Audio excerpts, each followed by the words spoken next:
Bueno, muy buenas tardes a todos. La verdad que es un gusto para todo Caracero Jesús recibirte acá. Es un honor tenerte y que nos cuentes un poco el Telecán.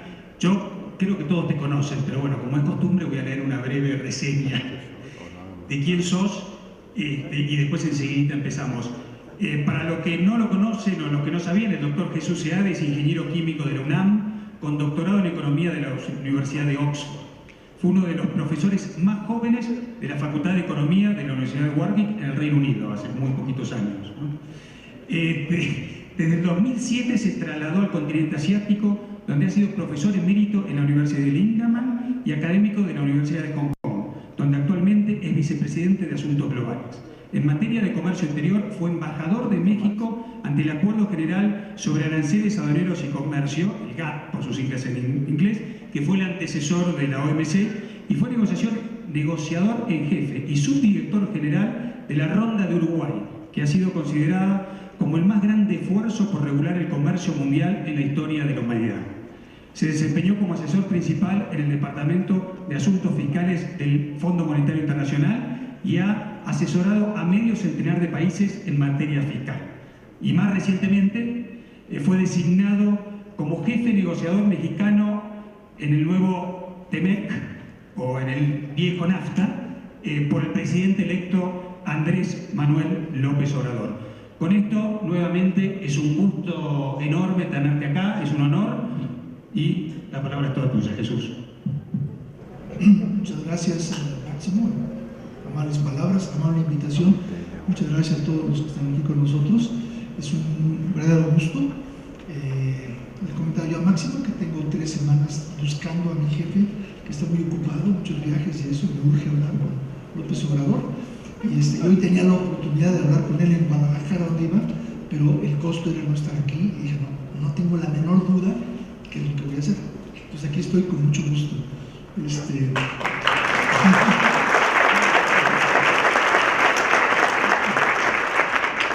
No era un simpáticamente. Bueno, pues un poco, muchas cosas que le oí a mi buen amigo Larry, voy a tener que ser un poco repetitivo. Desde que se terminaron las negociaciones, sobre todo con México, a fines de agosto, yo he tomado una posición más optimista que la que he oído, incluyendo los negociadores en jefe que deben defender su achievement, su logro, porque han dicho que las reglas de origen, bueno, fue un cobro, pero a cambio de eso hay otras cosas. Yo siento que tenemos ganancias claras en ciertas áreas, pérdidas claras en otras, en las cuales no hay ambigüedad. Reglas de origen es más complicado, depende de cómo responda la industria y también depende de cómo responda el gobierno. Pero yo siento que sí, sin duda, lo que decía Larry, es una creación de oportunidades. Déjame hablar por la más grande, y lo siento, no es su sector. Entonces quiero un poco, para poner en contexto el resultado de toda la negociación, empezar con el sector que es muy importante para ustedes, ¿no? Como cliente, que es el de los autos y camiones y todo esto. No voy a referir a autos para no complicar demasiado. Cada categoría de vehículo tiene unas reglas diferentes y las reglas son inverosímiles, lo complicadas que son, ¿no? Son muy complicadas. Una relación detallada de las reglas de origen para autos ligeros llevaría la mitad de esta reunión. Bueno, como ustedes saben, en autos ligeros la regla actual es de 62.5% del costo tiene que ser incurrido en América del Norte y 2 partes tienen que ser producidas en América del Norte, los motores y las transmisiones. Producidas en América del Norte significa que 62.5% del costo es hecho en América del Norte. Y una vez que se completa el 62.5% del costo y la parte es norteamericana, ya se contabiliza como 100%. O sea que la mentalidad de complicaciones ya nos viene desde hace 24 años. Pero ahí se quedan. En el sistema actual, el 62.5%, y este es el principal cambio, sube a 75%. Es un aumento enorme, porque yo prefiero verlo en la negativa. El productor coreano, alemán, japonés, ahora puede traer 37.5% del costo de su país. Y ese 37.5 cae a 25. Es un tercio de reducción. Para los coreanos en particular, es bien sabido que tienen un modelo de negocios muy centralizado, más que otros, ¿no? En muchas partes, mucho ingeniería, todo viene desde Corea. Y bueno, va a ser complicado. Entonces, sube a 75, que Estados Unidos pedía originalmente 85. Además, se crea la que se ha considerado muy negativa provisión, que sin duda tiene una intención muy negativa, que es la de los salarios altos. El origen de esta disposición es que Estados Unidos exigía, en un momento dado, metió la exigencia de que el 50% del costo del vehículo fuera incurrido en Estados Unidos. Entonces Canadá y México dijeron, no, qué horror. Y Canadá pronto tuvo una idea que lo sacaba del peligro y dejaba a México en el hoyo, como se vio. Pero yo siento que el hoyo ese no lo es, y es lo que voy a explicar. La fórmula que se adoptó, en vez del 50% hecho en Estados Unidos, quedó en 40% del costo, es incurrido pagando sus salarios, sueldos de $16 la hora. Muy alto. El sueldo promedio del trabajador en manufacturas, en el sector automotriz en México, oscila entre $10 y 22. Perdón, el sueldo promedio en México es de 2.5. Es de 2.5 contra 16. Entonces está muy lejos de ser posible. Entonces, por supuesto, esa es producción que se va a Estados Unidos y Canadá. Por eso es que se un generoso obsequio de Canadá que se salía del requerimiento de que fuera a Estados Unidos y lo hace que sean cosas se hacen en Estados Unidos y Canadá. Pero este 40% no es todo en manufacturas. El 40% incluye, lo que yo digo es casi la mitad, 15%, 3 octavos, que es que puede ser, es facultativo, en ingeniería y desarrollo, 10%, y en administración, 5%. Y ahí, por supuesto, los podemos pagar. Pero no solo los podemos pagar, somos competitivos. O sea, los salarios, es el número que estaba yo sacando hace un momento, los salarios que se pagan en la industria automotriz en puestos ingenieriles de ingeniería son de 10 a 22 y el requerimiento es 16 el salario. El requerimiento es de 16 a 22, perdón, el sueldo es 16, exacto, sí. O sea, el sueldo que se paga es 10 a 16, 10 a 22 y el requerimiento es que se pague 16. Bueno, estamos perfectamente on the dot, en posición para aspirar a pagar eso. O sea, habrá presión para algunos que paguen mejores salarios, habrá competencia por ello, será atractivo para muchos obreros, sería algo que empuje al menos esa gama de salarios hacia arriba, pero es perfectamente factible. Contra hacerlo en Estados Unidos y Canadá, que serían no $16 la hora, sino 50, 60, 40, o sea, depende qué tipo de puesto, etc. Pero entonces somos competitivos y esto nos puede ayudar. ¿Nos puede ayudar a qué? Bueno, a satisfacer la regla de origen en México, o sea, no desplazando la inversión principal, no desplazando la fábrica. Quizás requiera una mayor parte de componentes, y esto es algo en lo que los abogados no están 100% claros, pero mi entendimiento, discutido con abogados de Estados Unidos, es que los salarios que se tienen que pagar a $16 la hora pueden consistir de salarios pagados en la producción de partes en Estados Unidos y en Canadá. Entonces, la manufactura principal puede quedarse en México, habrá de ampliarse, porque el resto del mundo está teniendo que traer mucho de su producción de 2.5 a 75 a Norteamérica. Entonces, si la jugamos bien como gobierno que crea condiciones favorables, nadie está presentando subsidios de antaño, pero sí en cooperar con ustedes, cooperar con la industria, con sus hermanos del sector automotriz, en este caso que estoy describiendo, cooperar para identificar como se dice en español, simplificar regulaciones, simplificar todo esto, encontrar áreas en las cuales puede haber cooperación directa.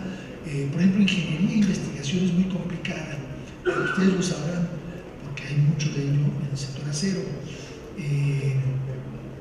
El problema que muchos países enfrentan, países que no tienen una masa crítica gigantesca como Estados Unidos y ahora ya China, un problema que se enfrenta es que si tú pagas un sueldo muy alto a alguien que es muy bueno para desarrollar ciertos nuevos metales o lo que sea, en cuanto acabas el entrenamiento, tu competidor te lo vuela, ¿verdad? Entonces es algo que la empresa tiene que descontar. La empresa tiene que ser cauta en ese tipo de gasto, de inversión, pero para el país no es pérdida. Entonces es un área en la que está totalmente no justificado, sino casi obligatorio, el pensar en términos estratégicos como sociedades en las cuales la investigación, etcétera, cuenta con apoyo central y de la industria, o sea, los dos, ¿no? Con ASIC renovado que se meta más a investigación estratégica. Entonces, todo eso es la forma de quedarse en México con la manufactura principal, contando con ese 10 a 15% de ingeniería de desarrollo y administración, lo cual, además de permitirnos retener la inversión, que no resulte lo que se quería, que es llevarse a Estados Unidos, se va más a Estados Unidos, hay ese 25% que tiene que ser de allá. Entonces, a expensas del resto del mundo, gana Estados Unidos, gana México. Pero además, estamos moviendo la escala de desarrollos hacia arriba. El sector automotriz, ayer lo dije frente a un gran productor de coches y no pareció molestarle. En realidad, su modelo de producción en México es muy delgado, ¿no? Muy delgado, no lejano de la maquila, ¿no? Se ha hablado un poco más. Entonces, es urgente para nosotros desarrollar más el país, desarrollar más la base manufacturera. Se ha hablado mucho que México tiene acuerdos de libre comercio o tratados de libre comercio con 46 países, pero uno se lleva más del 80%. Perdón, Larry, yo creo que sería bueno tener más Estados Unidos, pero también más de otros, ¿verdad? Crecer. ¿Por qué no tenemos en otros? Bueno, entre otras razones, porque no por reglas, sino por práctica industrial, la forma en la que se ha aprovechado el Tratado de Libre Comercio del ECAN ha sido en el sector automotriz y en alguna medida en otros sectores, no de ustedes, con una base muy delgada de valor agregado, lo cual hace que cuando viene el productor japonés, alemán, excepto principalmente Volkswagen, que es mucho más integrado, cuando llegan acá, la producción en México les da muy poco hacia el contenido que necesitan para completar el coche dentro del TLC. Entonces, el resto se hace en Estados Unidos y Canadá. Entonces, el magneto está a utilizar la base productiva de México para el TLC. Y qué bueno, ¿no? Pero no es una base que le sirva de mayor cosa para producir el vehículo y enviarlo de regreso a Europa o enviarlo a Sudamérica. Eso lo al menos. Y con estas tendencias que va a inyectar este tratado, con la rama de ingeniería, que la veo yo como lo natural, que vamos a esperar un 10% del costo del vehículo en ingeniería, es muchísimo. Y si sucede más o menos a lo ancho de la industria, estamos teniendo una industria que crece, no solamente en ingeniería, sino también en manufactura, en demanda de acero, porque crece la industria y la producción en México. Entonces yo sí veo que este es un tratado que va a tener un impacto positivo en Canadá y en Estados Unidos, pero que si lo jugamos bien, tiene un impacto más positivo en México, en el sector automotriz.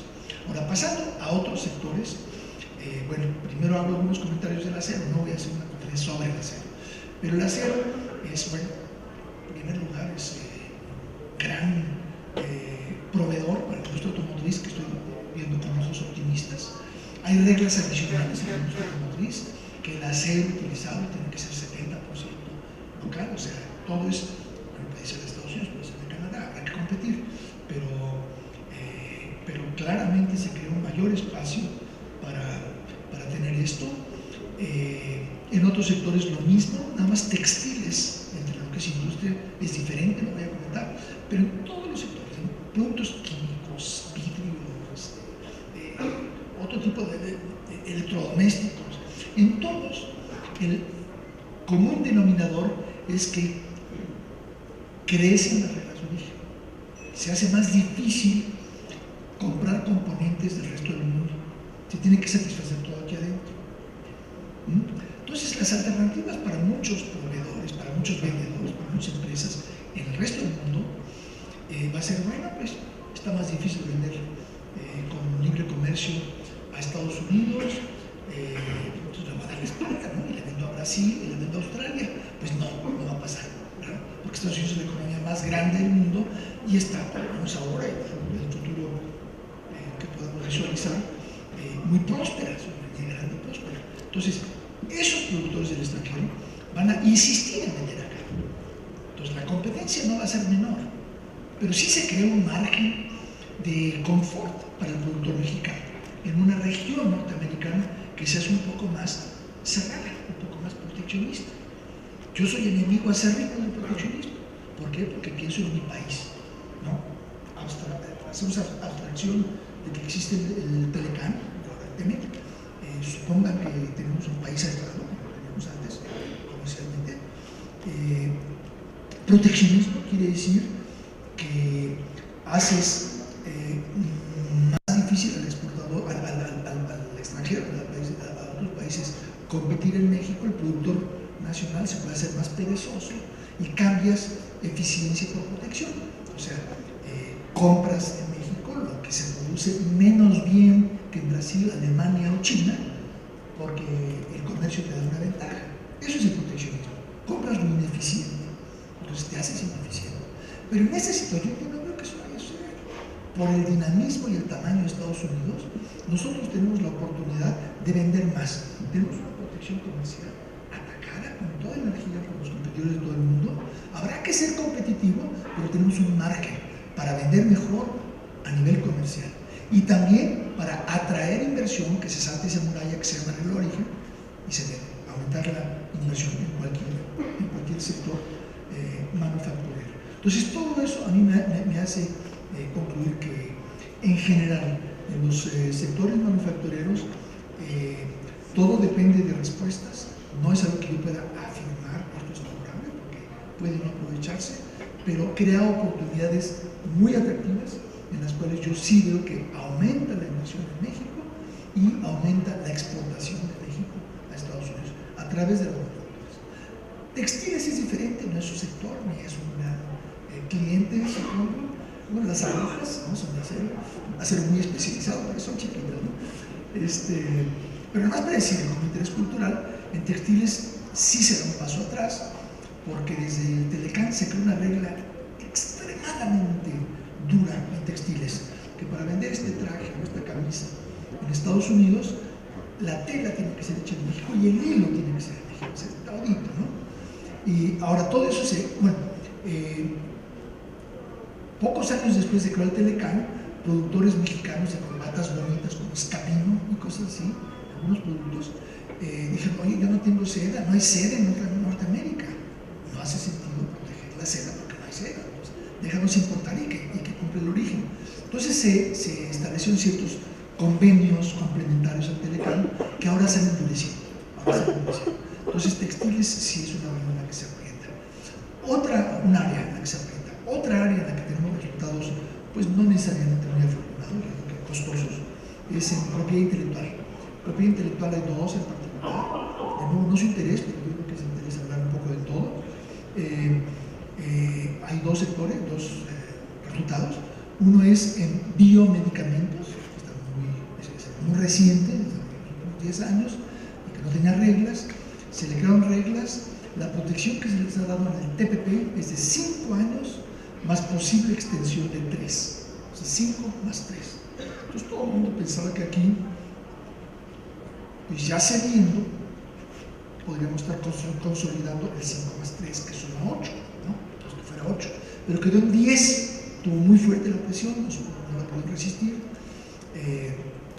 Y es algo pues, muy serio, ¿no? O sea, cada año representa muchos millones de dólares. Otra es más interés social, que cuando uno protege una patente, también hay protección colateral a la investigación que llevó a la patente y a la información que se utilizó. Y toda esa investigación e información es la base de las medicinas genéricas. En México el consumo de genéricos es extendidísimo, muy importante, se hace más duro. Entonces se va a atrasar, básicamente es el efecto principal, se atrasa la fecha en la que se pueden introducir genéricos, dado de inventos anteriores. Esos son dos resultados negativos. Hay otros resultados de propiedad intelectual que yo no considero negativos, pero quisieran hacer un apretón para México en términos de disciplinas más fuertes, que incluye disciplinas más fuertes contra piratería, ¿no? Video y audio, y también disciplinas más fuertes. Disciplinas más fuertes es a todo nivel, incluyendo legislación, ¿no? Y ejecución. Y la segunda es robo de señales, ¿no? CNN a través del cablecito, etc. Fuera de todo esto, tenemos otro tipo de resultados que yo encuentro muy interesantes, que ya vienen desde el TPP, pero mucho menores, que crecen con esto, y que yo siento que así como el Telecán fue un parteaguas, fue un tratado muy duro, fue el primer tratado, quitando la Comunidad Europea, que no es un tratado de comercio, lo es, pero es mucho más.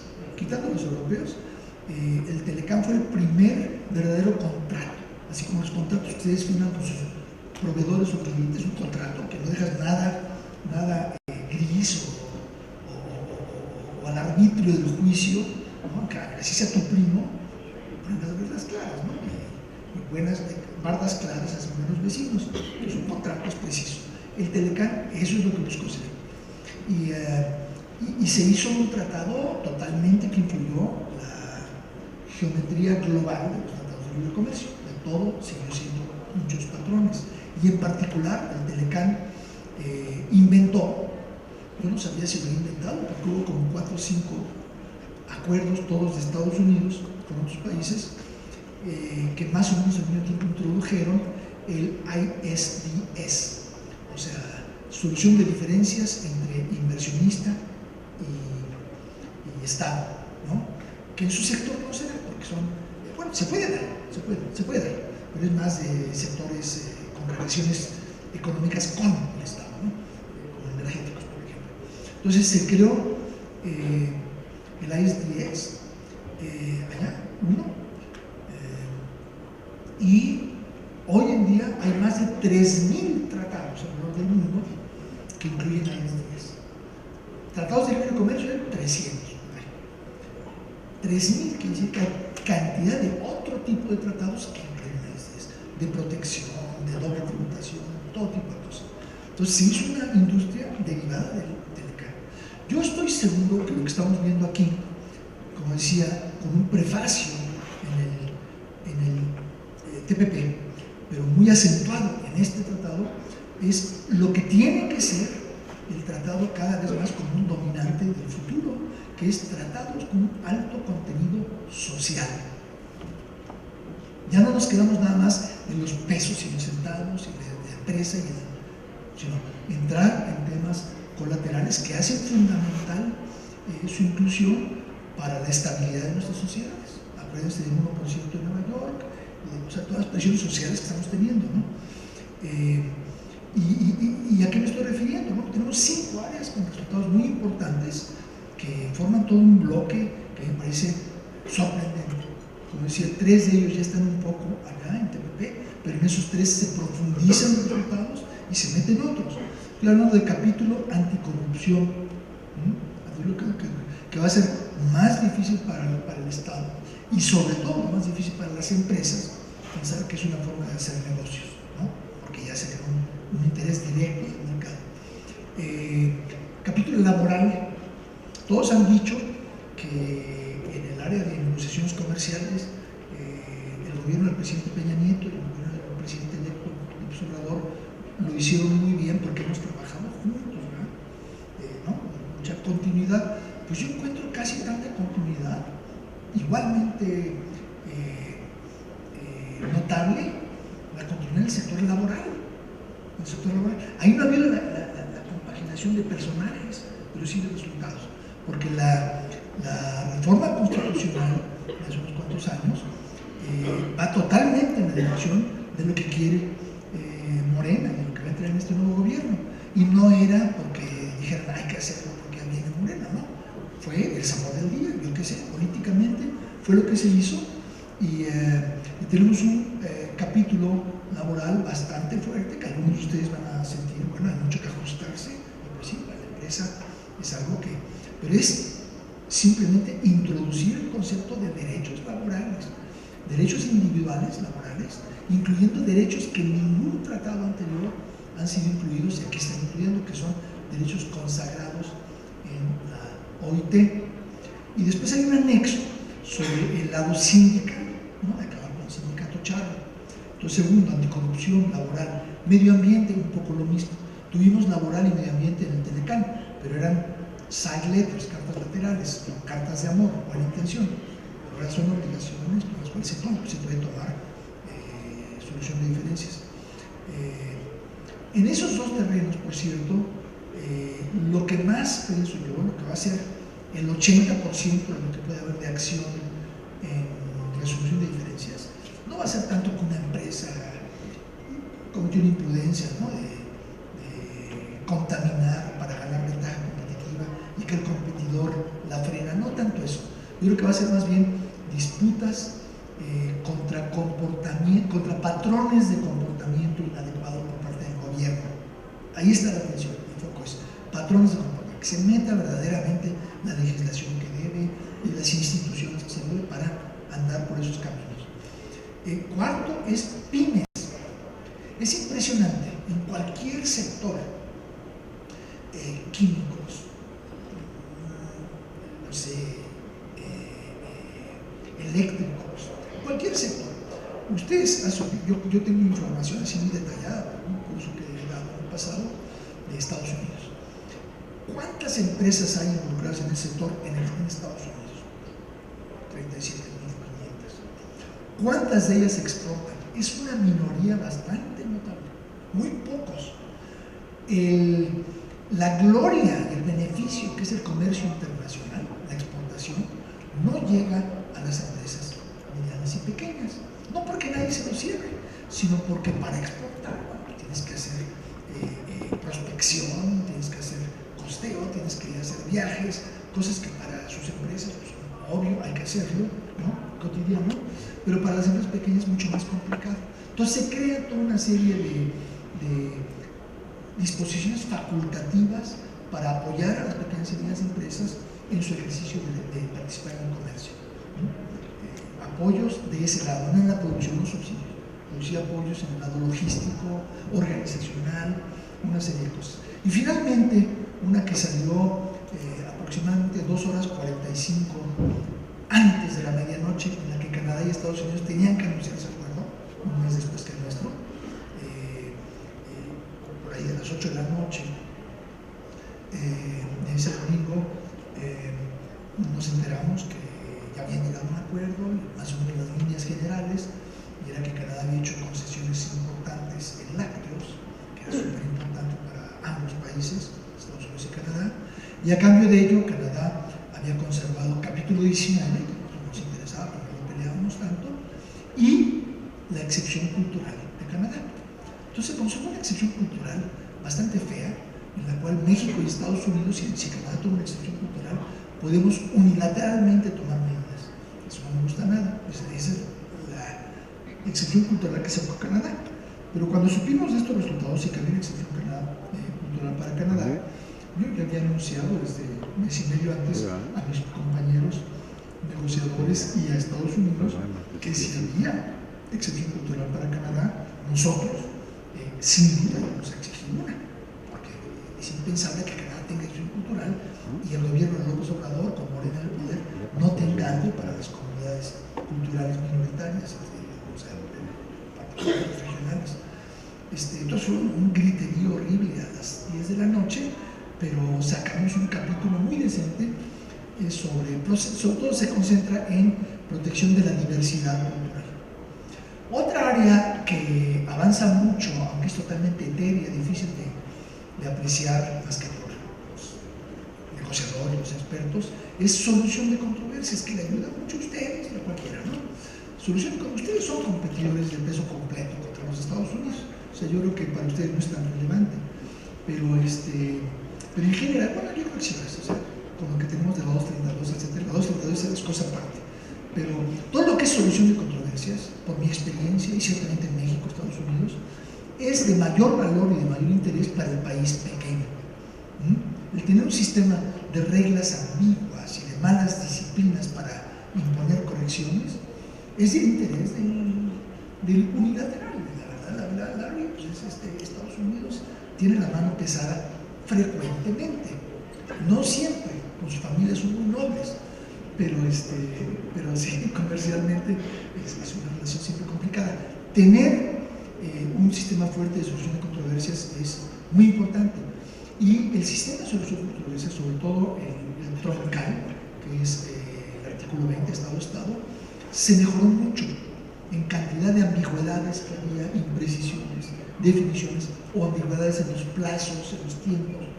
Entonces se mejoró mucho. Es algo que ayuda, por ejemplo, en particular al sector agrícola, porque el sector agrícola es especialmente vulnerable, tanto porque los productores no son grandes empresas como el sector acero en general, sino también porque es un sector en el que la competencia es muy dispersa.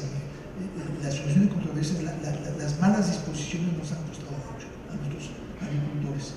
Además, los agricultores tenían la amenaza terrible de los aranceles estacionales, estaciones que incluyen aranceles estacionales, que cuando los tomateros de Estados Unidos están en cosecha, se le ponga una barrera a los mexicanos, pues es algo que cuando están en cosecha nosotros también estamos en cosecha y vendiendo, ¿no? Entonces era algo muy negativo. Entonces yo creo que los resultados en ese sector son buenos. Ya dije cuáles son los que no me gustan, de textiles, los de propiedad intelectual. Yo creo que en general fue un buen resultado. Y finalmente, nada más para cerrar, quiero decir que, bueno, no sé si saben los tiempos, eso voy a hacer un comentario que quizás en pregunta y respuesta. Déjame salvarla. Lo único que yo quiero decir ahora es que le quiero rendir un homenaje a mis compañeros Ildefonso Guajardo, Luis Videgaray, del gobierno del presidente Peña Nieto, porque trabajamos maravillosamente bien. Llegamos nosotros, la retórica era bastante negativa, ¿no? Marzo, abril, a ver con qué salen estos señores, a ver qué están negociando, y ellos también, pues, es casi secreto. Cuando ya empezamos a avanzar, empezamos a cambiar la retórica, nosotros decimos, bueno, el área de comercio no tiene que ver con la corrupción, no tiene que ver con la desigualdad social, o sea, es muy lamentable la desigualdad social, pero los correctivos están en educación, en hacienda, en otras partes, no en comercio, ¿verdad? Entonces empezamos a cambiar nuestro discurso interno y cuando nos enfrentamos a nuestros compañeros del otro lado, inmediatamente la reacción fue muy fácil trabajar juntos. Entonces lo que cualquiera hubiera hecho una predicción que sería una fuente de debilidad, ¿no?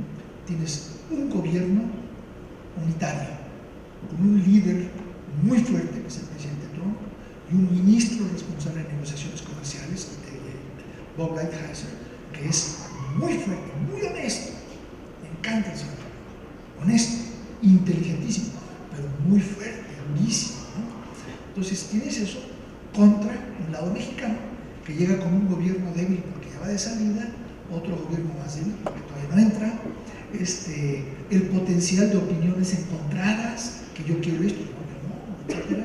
Entonces, es una receta ideal para debilitamiento.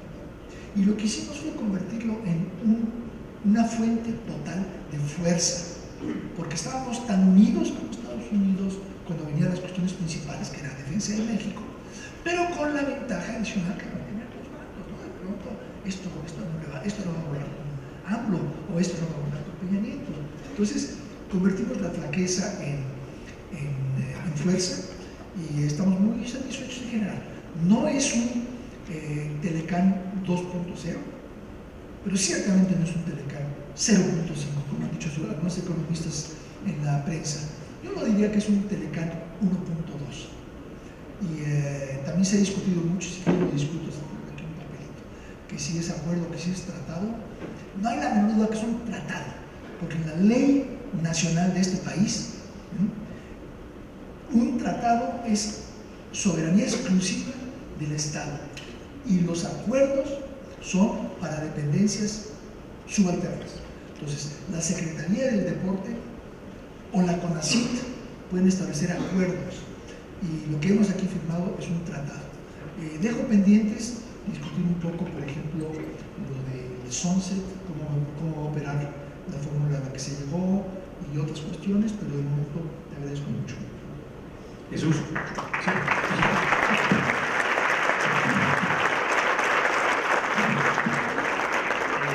Muchísimas gracias, creo que muy claro. Para algunos de nosotros que estuvimos en alguna de las, o que seguimos como sector, y vos a varios de los que están acá encontrabas en Washington, dos comentarios. El primero, que como sector nosotros estamos muy conformes, o sea, coincidimos con lo que vos, con lo que tú estás diciendo.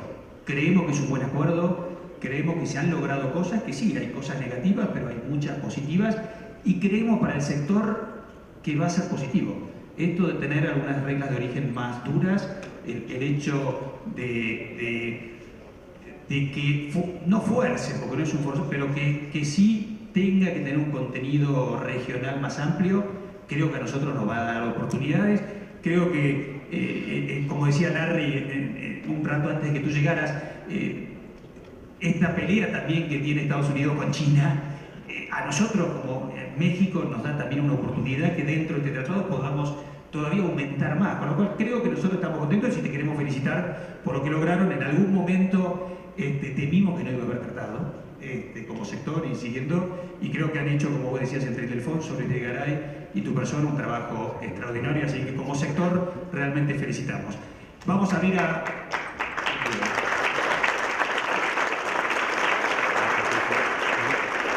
Vamos a abrir a preguntas, seguro que hay muchas, pero mientras distribuimos los micrófonos, yo que estoy acá te hago las primeras, aprovecho que me han puesto acá, ya creo que hay micrófono, así que vayan levantando la mano. La primera es algo que casi vas a decir, pero que todos tenemos dudas. ¿Cómo son los tiempos? Porque se habla de que el 30 de noviembre va a estar firmado, que no, por ahí hay alguna cosa que no nos puedas contar, pero a ver si nos podés contar algo de los tiempos. Mira, si México estuviera concluyendo este tratado solo con Canadá o con otros países, casi cualquiera, el proceso sería mucho más sencillo. Negocias, concluyes la negociación, las chocas con el otro señor, ¿no? Negociadores, concluimos, y haces lo que los negociadores llamamos rubricarlo, para no decir firmarlo. Es una firma provisional, firma junior. Lo rubricas y con eso ya lo puedes enviar. Claro, necesitas el permiso de tu jefe, el presidente. Lo rubricas. Usualmente ni siquiera son los presidentes. Lo rubricas. Lo envías a tus mecanismos de ratificación, que son diferentes de cada país, y se ratifica. Entonces son dos mitades, negociar y ratificar.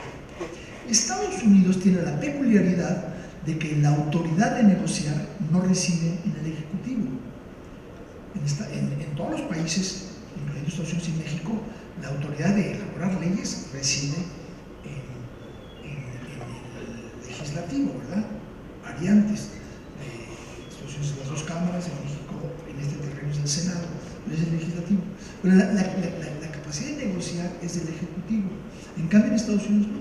La autoridad de negociar reside en el Congreso. Y desde el principio de la Unión así fue, y desde el principio de la Unión se da cuenta que es imposible que cientos de congresistas vayan y negocien. Entonces se delega tradicionalmente al gobierno. Y desde hace 50, 60 años se creó una ley, que es la que se ha multiplicado, Trade Promotion Authority, que crea autoridad para negociar algo muy particular, muy definido. Esto no podía haber sido un bilateral a la ligera. Si se queda fuera Canadá, hubiera sido un lío en el Congreso de Estados Unidos, porque la autoridad es para negociar en Telecan 2. Bueno, en fin. Entonces, por esta razón, se abre un paréntesis entre lo que en México sería concluyes, rubricas y va al Senado para ratificar.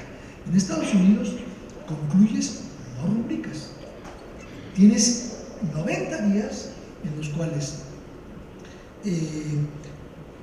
el día que concluyes, el día que para nosotros era el último de agosto, informas, ¿no? Bob Lighthizer envió una notificación al Congreso diciendo: señores, hemos concluido esta negociación.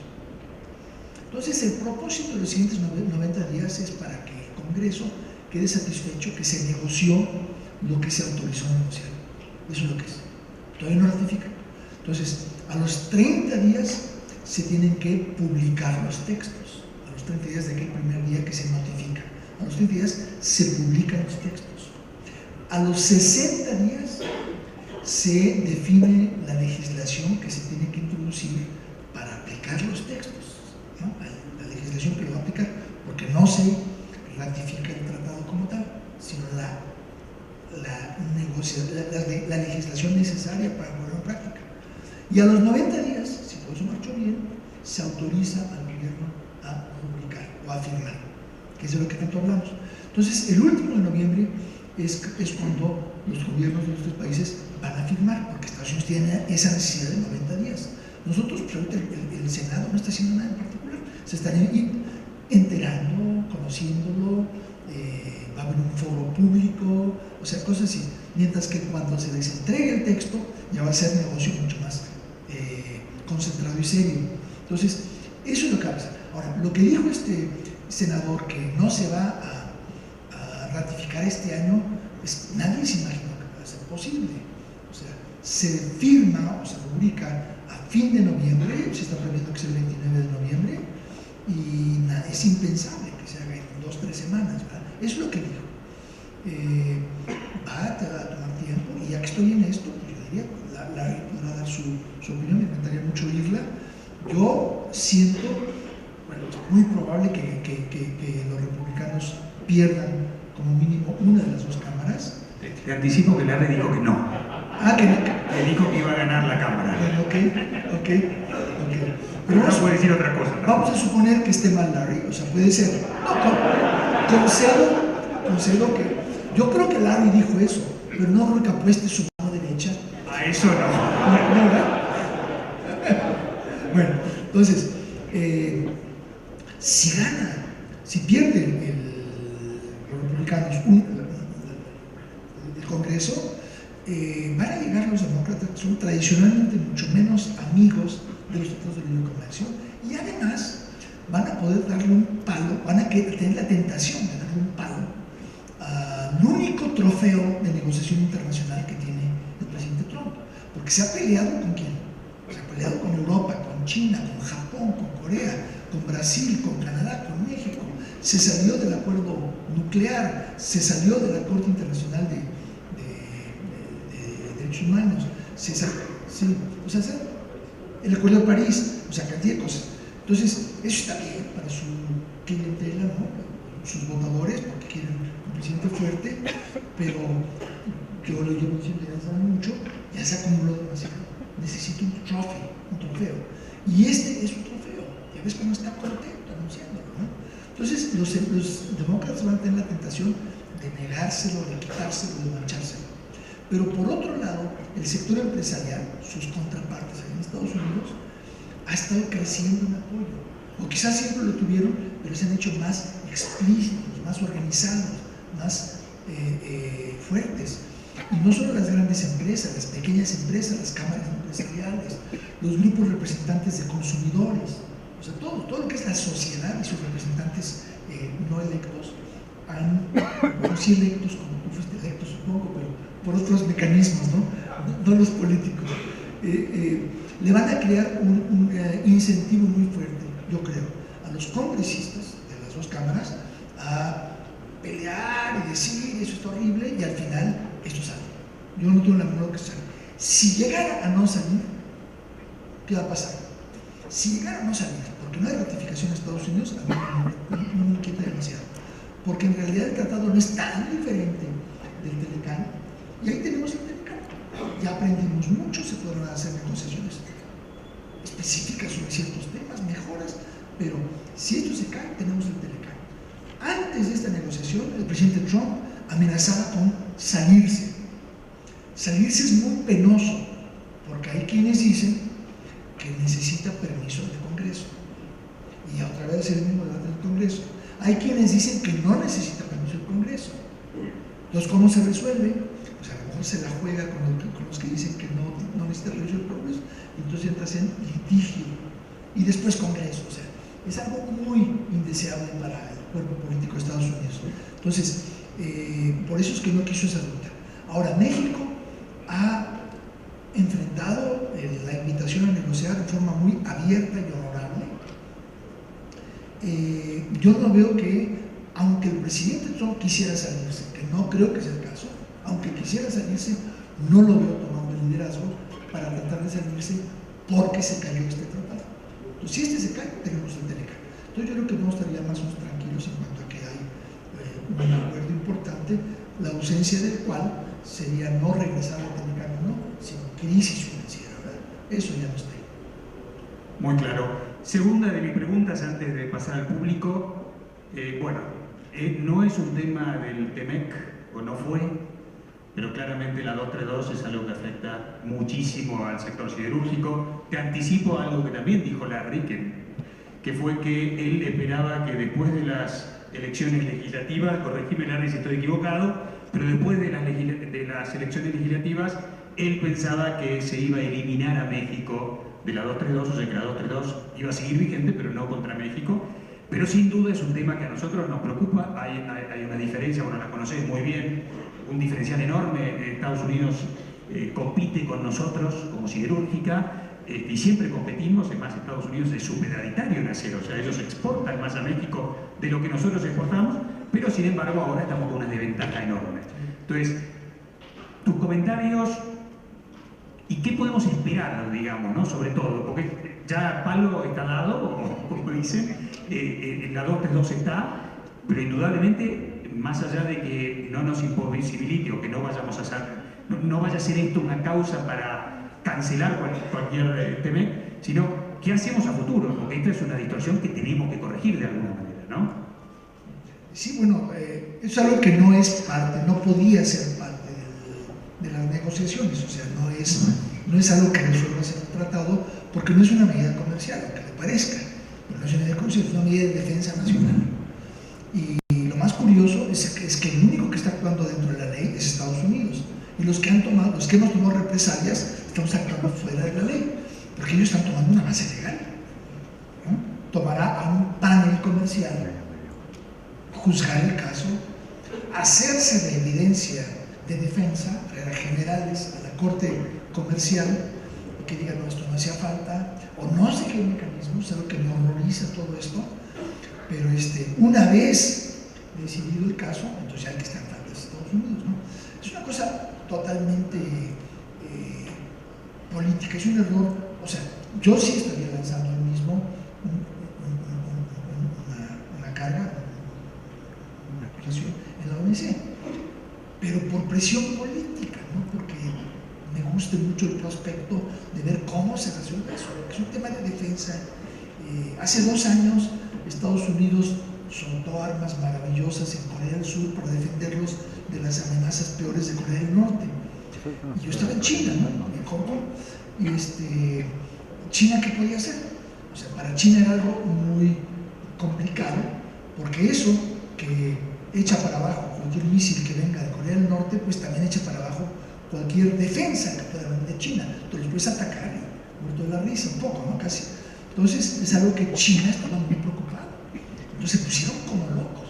Y lo único que pueden hacer es atacar comercialmente y estuvieron al borde de la guerra comercial. Y afortunadamente no se cayó en ella, pero yo fui entrevistado un par de veces.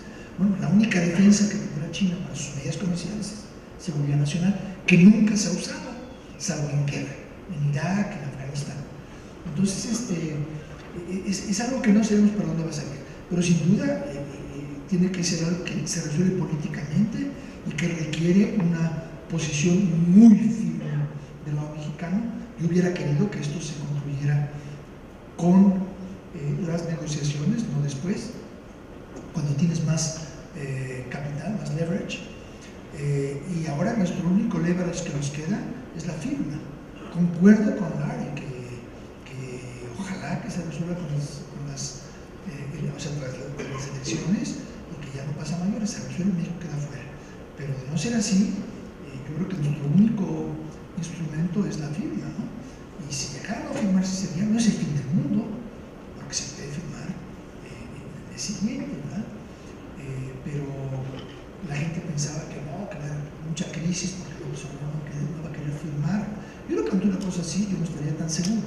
Mi opinión es que seamos muy firmes y que busquemos que se resuelva todo esto después del 6 de noviembre, sin duda.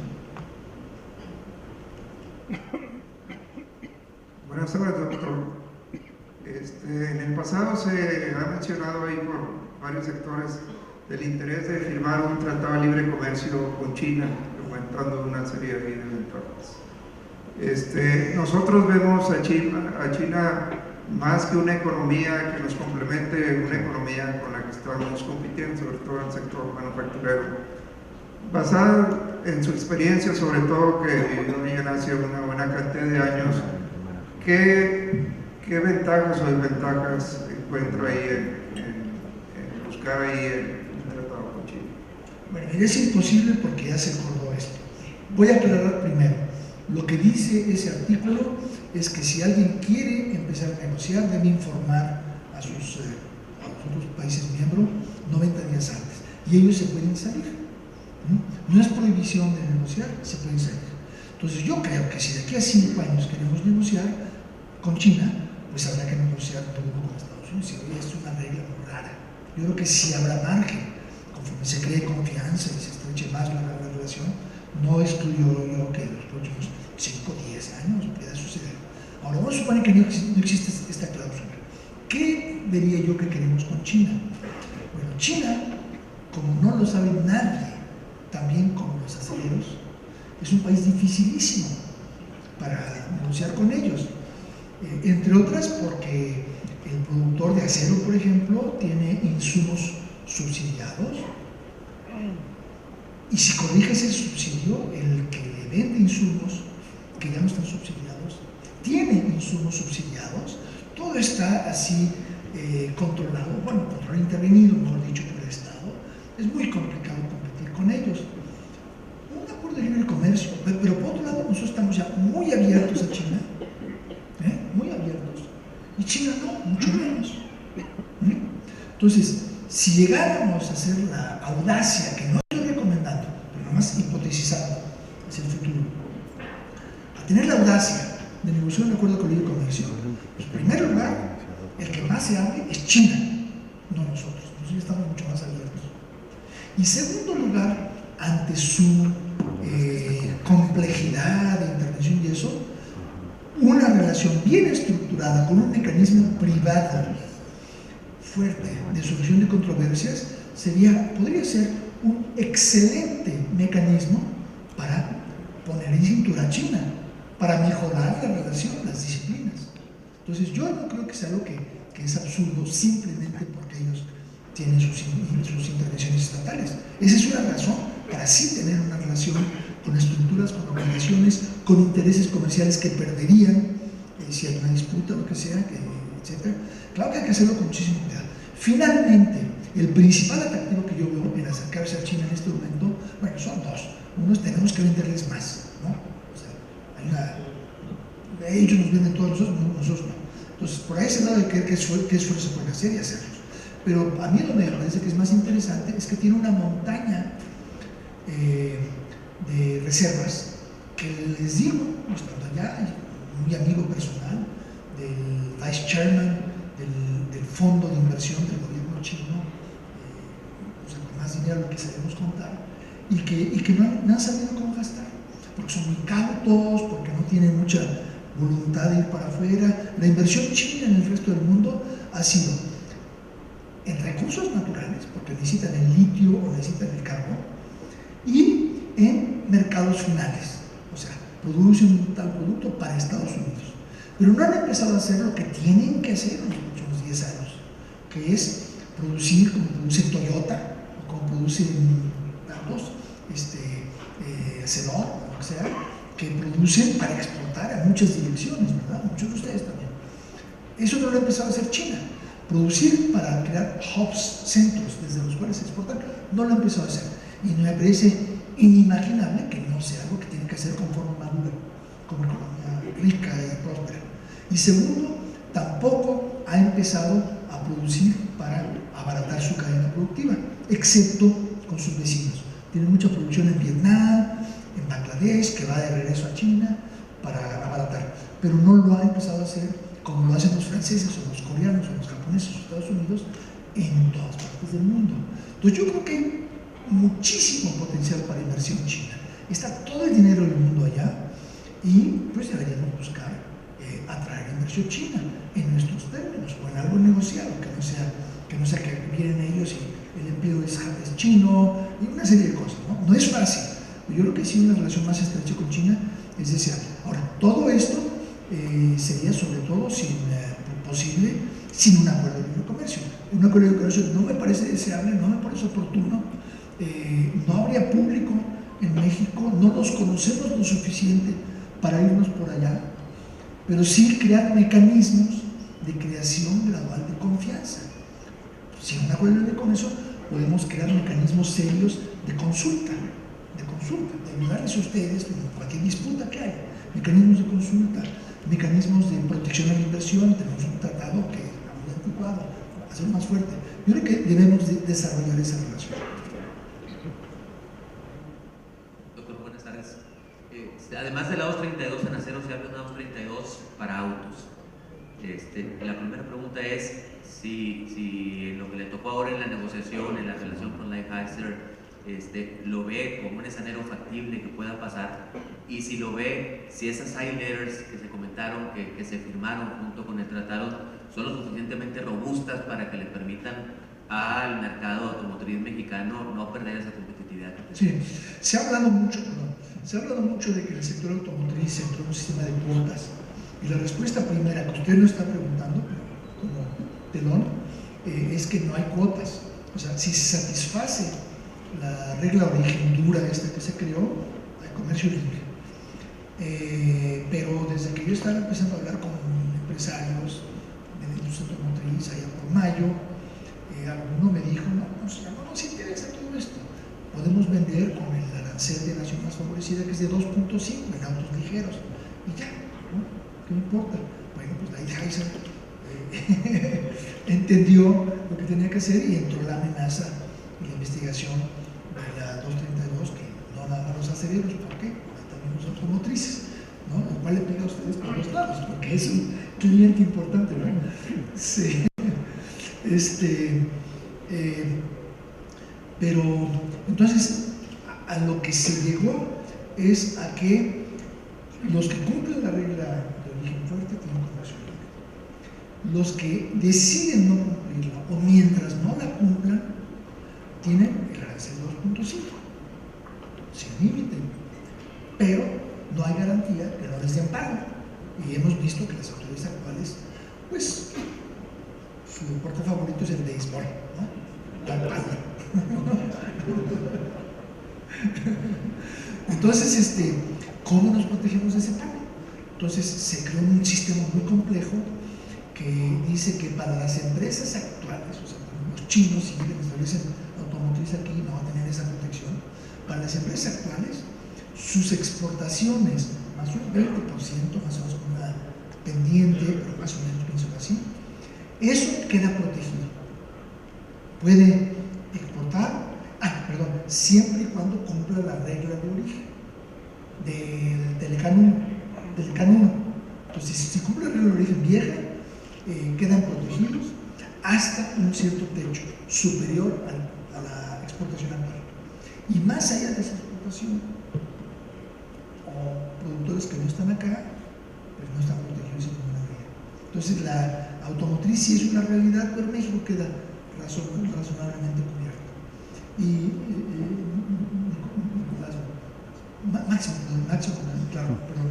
Máximo, no hiciste ningún comentario en el anterior sobre la 232, la resolución para ustedes, pero es obvio que lo que se está planteando es que puede ser con cuotas, etcétera, que yo no sé ustedes que estén pensando, pero es algo que yo... A nosotros nos gustaría que no, que sea todo libre. A mí también, por eso lo pregunto.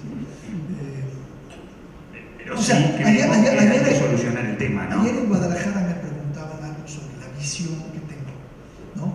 Y yo di una respuesta que me parece correcta, pero creo que me quedé corto pensando después cosas que pienso, pero que en ese momento no vinieron. la visión que veo para la relación con América va mucho más del Tratado de Libre Comercio. O sea, todo lo de migración, seguridad, es lo central, es lo central. Este es un irritante en la relación, ¿verdad? Que ya se quita, se pasa y ya está bien. Pero yo creo que también hay que tener una visión en el lado comercial.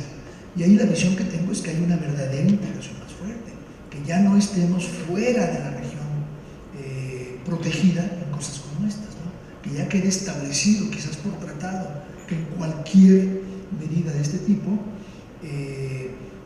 todos somos considerados como parte de la economía doméstica, ¿no? No entramos en una customs union, a tener un arancel común externo. ¿Por qué no? Quizás en el futuro. Pero suponte que no lo hacemos en los próximos 10 años. Pero aunque tengas aranceles diferentes en México, Estados Unidos y Canadá, bien puedes tener que la región está unificada para efecto de aplicación de medidas, salvaguardas globales, tanto comerciales como por seguridad. Entonces, es algo que yo creo que debe ser la tendencia en la relación. Y ahora es muy lejano de la visión de mucha gente. Estaba yo leyendo las opiniones de la International, de la Comisión de Comercio Internacional de Estados Unidos sobre el acero. ¿No? Pues ellos están muy decepcionados que de muchas cosas que se habían resultado de la negociación, porque querían que hubiera más libertad de acción contra el acero mexicano. Nos estamos integrando, pero yo creo que hay mucho que andar, no solo en aranceles a cero, sino protección de estas medidas extraordinarias. Buenas tardes. Creo que a lo largo de este congreso hemos aprendido, entre otras cosas, que estamos en un contexto económico nacional totalmente diferente por la omnipotencia que va a tener este gobierno nuevo, que esperemos todos que sea para bien. Pero en ese sentido, y mi pregunta sería para los dos, ¿qué tiene planeado Canacero y qué tiene como agenda de integración al nuevo equipo de trabajo de el nuevo gabinete económico de esta nueva administración, que no sé ustedes, pero para la gran mayoría es totalmente desconocido? Desconocido no en sus perfiles profesionales, como el doctor sea, sino desconocido cuál va a ser la mecánica de trabajo. ¿Y qué nos recomienda el doctor de cómo debe integrarse una cámara como esta, importante? Específicamente hablando, por ejemplo, en la 232 debemos de esperar a que pase lo que dice Larry y si no nos persignamos, o qué deberíamos estar haciendo ya, porque es una nueva fórmula que no sé si la conozcan, pero me gustaría que precisamente entre ustedes dos pudiera salir una idea.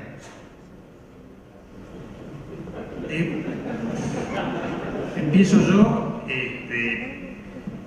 Digamos, indudablemente es un nuevo gobierno, no es desconocido, ¿no? O sea, López Obrador lleva muchos años en la política, con lo cual no es una persona desconocida. Como todo cambio de gobierno, cuando pasa de un partido a otro, y como nos pasó hace 6 años, que pasó del PAN al PRI, mucha gente nueva. Yo lo que te puedo decir es que habiendo vivido como Canacero la experiencia anterior y viviendo ahora esta experiencia, bueno, la verdad es que las primeras 2 semanas ya estaban todos nuestros interlocutores nombrados después de la elección. Entonces creo que ha sido una discusión. La Comisión Ejecutiva se reunió ya con varios de los futuros secretarios, con algunos subsecretarios.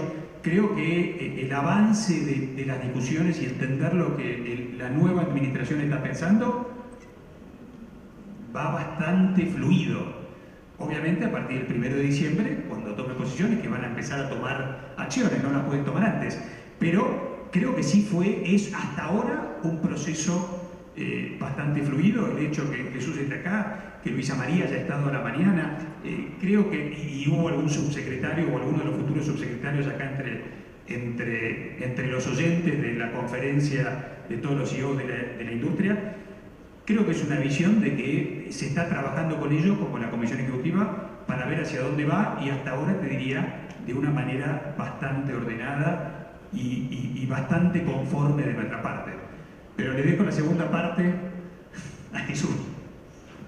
No, yo he formulado la pregunta: ¿qué país rico ha llegado a rico sin una participación bastante más activa del Estado en la economía, apoyando a la industria, trabajando con la industria, en la historia? ¿No? Inglaterra hasta España, hasta los nórdicos, Dios me libre. Estados Unidos, claro que no. Japón, entérense por favor, si no lo saben, cómo era Japón en los años 60 y 70. Era más intervencionista que China, simplemente que no era un partido comunista, era el conglomerado de los grandes bancos con el Keiretsu. Un intervencionismo total. China, por supuesto, todos, ¿no? Cuando yo era joven, estaba yo de profesor en Inglaterra, me fueron a entrevistar para buscarme, headhunting, autoridades del gobierno de Singapur que estaban en una misión diplomática, comercial en Inglaterra, me fueron a entrevistar para ofrecerme un trabajo con una empresa. O sea, es el tipo de colaboración que tienen países como Singapur. Una confusión total entre lo público. Yo no creo que haya que ir tan lejos, pero ciertamente no apegarnos a lo que yo consideraría fundamentalismo que hemos tenido los últimos 4 o 5 sexenios de no participar. Yo me muero si empieza a haber la política de subsidios que hemos tenido antes, que nos lleva a la bancarrota, pero ciertamente una colaboración estrecha con ustedes, definir grandes estrategias, cómo se les puede ayudar. Ya hablé de regulaciones, por ejemplo, nuestra participación en la, bueno, no nuestra, ustedes y nosotros, el gobierno y la empresa, el total que México mete a investigación y desarrollo es 0.5%. Lo estaba hablando yo ayer con el embajador de Israel en Guadalajara. México le mete 0.5% a investigación y desarrollo, 0.5%, que es lo mismo que le mete Corea del Norte. Israel le mete 4.5%, que es lo mismo que le mete Corea del Sur. Esa es la diferencia. Entonces, ¿ahí qué va a hacer la empresa? Pues claro que la empresa privada, pero también el gobierno. Tiene que haber una sociedad, no solo en esa área, sino en muchas, ¿no? Entonces yo creo que tiene que haber un trabajo mucho más estrecho y de relacionamiento, no únicamente de oírlos cuando tienen problemas y quejas, sino de desarrollar estrategias, ¿no? Bien. Gracias. Doctor Seara, buenas tardes. Gracias por su orientación. Sus palabras han sido bastante claras sobre lo que ha sido tratado. Pero hay algo que me queda todavía la duda, y yo creo que a muchos de nosotros es algo que nos hemos venido preguntando desde hace varios días en relación al mismo tema de la 232. Usted que estuvo cerca de las negociaciones, que no coordinándolas, porque es el gobierno actual el que coordinó, ¿por qué considera que el tema de la 232 no se haya negociado su retiro antes de anunciar que se hayan cerrado las negociaciones? Esa fue, no lo seguí de cerca porque no es un tema que se discutiera. O sea, eso lo manejó directo la Secretaría de Economía con, ni siquiera relaciones que yo sepa, era la economía con el mismo señor Lighthizer. Yo sabía de vez en cuando, me enteraba, pero no es un tema al que tuviera acceso en la negociación. En todo el resto, en todo lo que es el tratado, no tuve acceso. Mis órdenes eran, o sea, papel observador proactivo, observador que favorece. Hubo varias áreas en las que tuvo una influencia total, muy grande, pero observaba lo demás, entonces me daba el juicio. Esto no tenía información que se está proponiendo, que se está haciendo. Yo sé que estaban negociando, no sé por qué no se llegó al resultado. Lo único que yo sí digo es que, bueno, digamos, una insistencia, no se hizo, pero ahora yo creo que sí sería un error llegar a la siguiente etapa con esto todavía en el aire. Entonces yo sí creo que hay que insistirlo completamente. Aún sí estoy de acuerdo con Larry que es poco probable que se muevan antes de las elecciones, pero eso no quiere decir que nosotros no nos movamos antes de las elecciones. Hay que estar con el acento en el asunto para que llegado a eso llegue a la resolución. Y nosotros coincidimos, seguimos con el acento. Creo que como te dijimos, la 232 para nosotros es un tema crítico, como sector es un tema crítico y vamos a seguir en el acento. ¿Hay otra pregunta por acá? No la veo, entonces hay una... Aquí cerca. Y allá también, ¿no? Tampoco lo vas a ver Acá, pero no... acá. Bueno, doctor, mencionó muy correctamente que el nuevo TEMEC representa muy buenas oportunidades para México si México juega bien sus cartas. ¿Cuáles consideran que son las claves desde el sector público y desde el sector privado para jugar bien las cartas en el arranque del acuerdo? Bueno, cada sector es diferente, hay que ver las cosas, ¿no? O sea, odio los generalistas, que una fórmula, ¿no? Es exactamente lo que... la fórmula clave es mucha más cooperación, diálogo, elaboración de estrategias conjuntas, quizás creación de organismos conjuntos, quizás incluso a nivel de la presidencia, órgano económico, social, público-privado, o sea, darle más integración a nuestros respectivos talentos y responsabilidades para trabajar juntos, para identificar oportunidades, para identificar riesgos temprano y manejarlos para allá. Y no la cosa reactiva de que cuando hay un problema, ya hablamos. Yo creo que casi se habla más bien cuando es un problema, ¿no? Y yo creo que hay que trabajar juntos a todo lo largo. Nuestra función es apoyarlos y ayúdenos a poder apoyarlos, etcétera, ¿no? Yo lo pensaría así. No, sí, sin duda. Yo tenía una duda que también surgió mucho. Energía en general para nosotros es un tema muy importante porque como sector somos uno de los principales consumidores de energía eléctrica, uno de los principales consumidores de gas, que lo usamos como materia prima. En realidad es una base de nuestra competitividad. No solo es esas dos cosas, pero sí es una parte importante que después va a toda la cadena. Se habló mucho, en realidad por los rumores de la prensa, del tema energético en el TEMEC. Y no sé si vos nos podés contar algo o no. Y segundo tema es, si ves el desarrollo del tema energético, si el gobierno lo ve desde el mismo punto de vista de nosotros, como un factor de competitividad, sabiendo que hoy, por ejemplo, las tarifas eléctricas, por algún motivo, están descontroladas, subieron un montón en los últimos meses, el gas, tenemos un problema que hay desabastecimiento. Entonces son tres preguntas en una, digamos, pero a ver si nos puedes contar un poquito. Mira, se dio la reforma energética de hace principios del sexenio y es algo que políticamente se opuso Morena, se opuso López Obrador, se opuso todo el movimiento. Eso no quiere decir que estuvieran en contra del progreso. Ellos han sido muy críticos de cómo se ha manejado, por ejemplo, Pemex en el pasado, porque bueno, todos nuestros impuestos vienen de Pemex, ¿no? ¿Y cómo va a progresar tu empresa si el impuesto ya no es de lo que es, sino del 85%, ¿no? O sea, es lo que se ha hecho. Entonces, yo sé que había una conciencia de la necesidad de desarrollar la eficiencia, pero no privatizando a Pemex, no privatizando los recursos, no Pemex, los recursos, o sea, lo que se hizo. Entonces, estaban en contra de eso, ¿eh? Se pasó.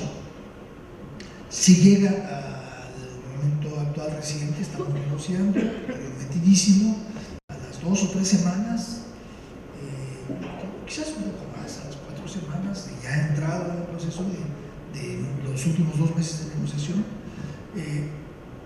voy a México para tener toda una serie de reuniones muy acuciosas, detalladas con el presidente Neto, ya lo era, para explicarle los resultados que se habían alcanzado, provisionales por supuesto, o que se perfilaban donde todavía no había un acuerdo, que quieren ellos, que queremos nosotros. Bueno, y en todo fue totalmente pro negociaciones, pro casi lo que yo dijera, ¿no? O sea, estaba de acuerdo con mi análisis, recomendaciones, en todo lo demás, luz verde. En energéticos, las seguridades que yo le daba, que bueno, nos está aumentando la apertura con respecto al TPP, por ejemplo, dijo, no me importa, no es que quiera cerrar, yo no quiero echar marcha atrás, yo no quiero echar para atrás la Constitución y la ley de hidrocarburos. Está bien, pero yo no voy a avalar este tratado que está explícitamente adoptando la ley de hidrocarburos como un mecanismo para formular el acuerdo en materia de hidrocarburos. Entonces, quítamelo. Quito que cualquier referencia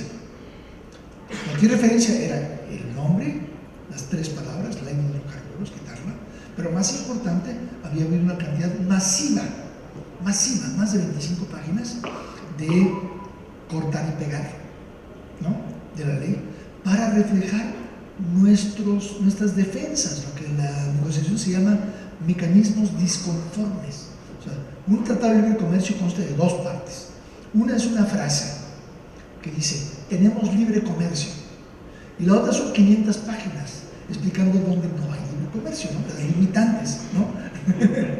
Pues, entonces, esto era sacado de la ley, pero era para decir que las empresas del sector, el gobierno podía imponerles hasta el 50% de miembros mexicanos en el directorio, o X porcentaje de contenido local en la inversión, o permisos de exportación. Eso era la ley, y todo eso se decía, ¿no? Me lo sacas. Entonces tenía yo el problema terrible de tener que comprar una casa tuya o vendértela como quieras, pero no podíamos dar la dirección, ni las dimensiones, ni una foto, ¿no? Entonces está muy difícil, ¿no? Entonces fue una cosa muy complicada. Empezó a pasar a la prensa, que yo ya no estaba en Washington, estaba aquí, y empezó a irse el dólar para arriba. O sea, se perdió mucho en 3 días, se perdió mucho lo ganado en las 5 semanas anteriores o 6, hasta que encontramos una fórmula muy ingeniosa que es que el sector energético, tenemos un párrafo que reemplaza las 25 páginas. Y en el sector energético cada país le da a los otros las condiciones de acceso y de operación, las mejores condiciones de acceso y de operación que ofrece a otros países en el marco de otros acuerdos que ha ratificado. Eso incluye al TPP. Entonces, eso. Segundo, se hace una confirmación políticamente muy sonora de algo que ya se decía, pero se decía muy así, que es que la propiedad soberana del recurso, eso no se ha vendido, ¿no? Son contratos de operación, la propiedad soberana del recurso, el derecho a legislar, todo eso. El único cambio que sí se dio muy importante es que en el TPP, ya mencioné ISDS, ¿verdad? En el TPP, en el ISDS también está todo o sea, en resolución de controversias tenemos el capítulo 20, Estado-Estado, y también tenemos ISDS. En ISDS, Estados Unidos lo quería eliminar, Estados Unidos lo quería eliminar por razones ideológicas. Tú sabes, por razones ideológicas. ¿Cómo venir un panelista? Exacto, sí. Bueno, pero a lo que se llegó es a un skinny ISDS para todas las empresas.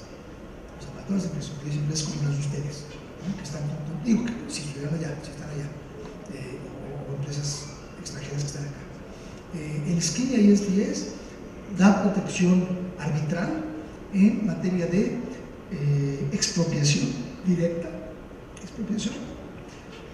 discriminación ante nacionales, o sea, national treatment, y trato nacional, y discriminación ante otros extranjeros, que es nación más favorecida. Eso es para todas las empresas. Luego, para empresas con contratos con el Estado,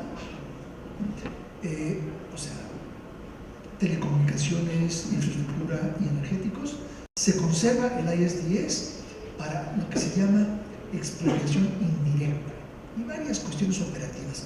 La principal es expropiación indirecta. Te están dando palo para que te vayas o algo, pero en forma disfrazada. Ahora, había un tercer capítulo, que ese sí es duro, que es violación de contrato. ¿Por qué es duro? Porque violación de contrato no es necesariamente que echan al cesto del contrato y se deja de respetar todo. Puede ser, por ejemplo, que recibe 100 hectáreas para X cosa y cada rato empieza a demandar porque de esas 100 hectáreas toda esta esquina es montañosa. Son cosas muy ambiguas y la experiencia muestra que litigios arbitrales cuestan 10 veces más que ante las cortes, en Finlandia o en donde quiera. Por esa razón, ese capítulo estaba en TPP, y cuando Estados Unidos se sale del TPP, todos los demás países no tardaron un día en sacarlo. Entonces, el TPP-11 que tenemos ahora no tiene eso. La negociación previa en esta materia con Lighthizer, antes de venir yo a ver a mi jefe, ¿no? Fue que no me puedes dar condiciones peores que la que estás dando a Canadá o a Brunei, ¿no? ¿De acuerdo? Pero aquí le estamos dando algo gigantesco que no se le daba a Brunei, por ejemplo, al TPP, y que hicieron un cambio importante. El compromiso político que yo había tomado en México era TPP. Vamos, dejen pensar cómo le hago. Y entonces terminamos sacando ese estaba y sale. queda protegido en las cortes. Esos son los cambios, pero no cambia para nada las condiciones de operación, los derechos, y eso no cambia para nada. Y la palabra expresa del presidente electo, en público y en privado, repetidas veces, no quiere echar para atrás nada de esto, no va a echar para atrás los contratos, se habla de revisión de contratos, pero es claramente buscando cuestiones de ilegalidad, ya como que yo lo veo menos enfatizando eso, y ya, pero no se echan para atrás las cosas. Muchas gracias. Primero que nada, como parte del sector, le quiero comentar que no sabe usted lo gratificante que es escuchar de alguien de su talla la postura de que tenemos ahorita capital político para negociar el tema de la 232. ¿Ya no sé qué? Capital político. Ahorita es cuando, la verdad es que es muy gratificante para nosotros escuchar de alguien como usted eso. Y la otra, el comentario o pregunta que tengo es en relación con qué es lo que sigue para usted. Usted fue nombrado jefe negociador del equipo de transición del TEMEC. Y los que tuvimos la oportunidad de acompañarlo en Washington vimos que desde que llegó usted como que agregó sal y pimienta al proceso y se empezó a mover todo de una forma muy dinámica, y la verdad es que en estos tiempos de cambio y en estos tiempos digamos de turbulencia internacional con todo lo que se ha generado a consecuencia de las acciones del gobierno americano, pues sería muy valioso para México contar con alguien de su talla en algún puesto de relevancia en el gobierno federal. Y me queda la duda porque he estado leyendo, buscando qué sigue y no he encontrado nada. Yo tampoco sé.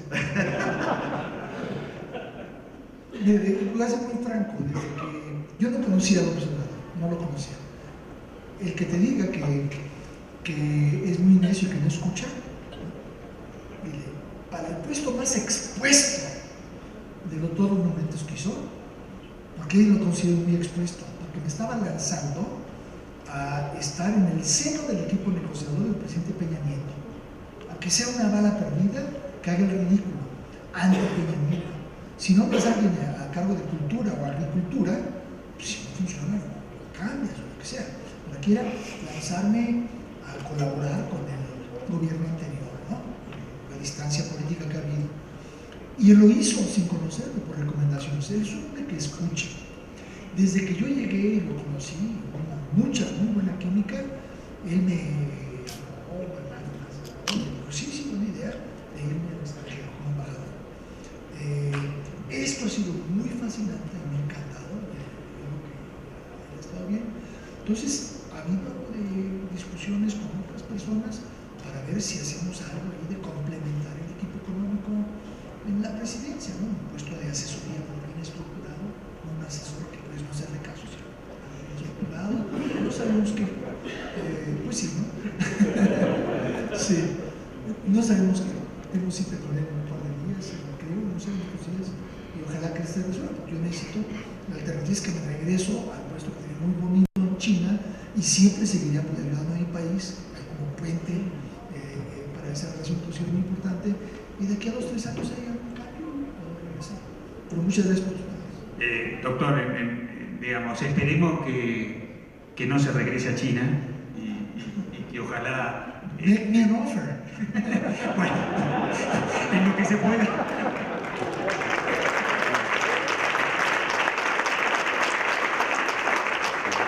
Sin duda, pero realmente esperemos que pueda seguir colaborando con esta nueva administración. Creo que, como lo dije al principio, y creo que todos coincidimos, su aporte a cerrar este gran convenio, o este gran tratado, perdón, fue importantísimo y muchos lo vivimos de cerca y vimos eso. Ya llegamos al final. Yo, en nombre de todo Canacero, doctor Jesús, muchísimas gracias por acompañarnos. Tenemos una pequeña regalo por acompañarnos. Es una artesanía que se echa en Veracruz, ahí, que por lo menos nos recuerde un poquito. Le pido, primero que todos, a todos un gran aplauso.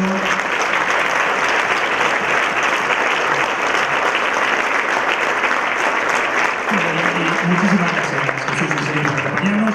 A todos ustedes, con esto damos la clausura del Congreso. Hoy era el último día. y tuvimos el honor de tenerte como clausura. Los esperamos a todos en la cena, hoy a las 9, a las 9 en este mismo salón, la cena de clausura. Así que, Jesús, muchísimas gracias y muchísimas gracias a todos ustedes. Espero que hayan aprovechado y que hayan aprovechado mucho como yo lo he aprovechado este congreso. Muchísimas gracias a todos.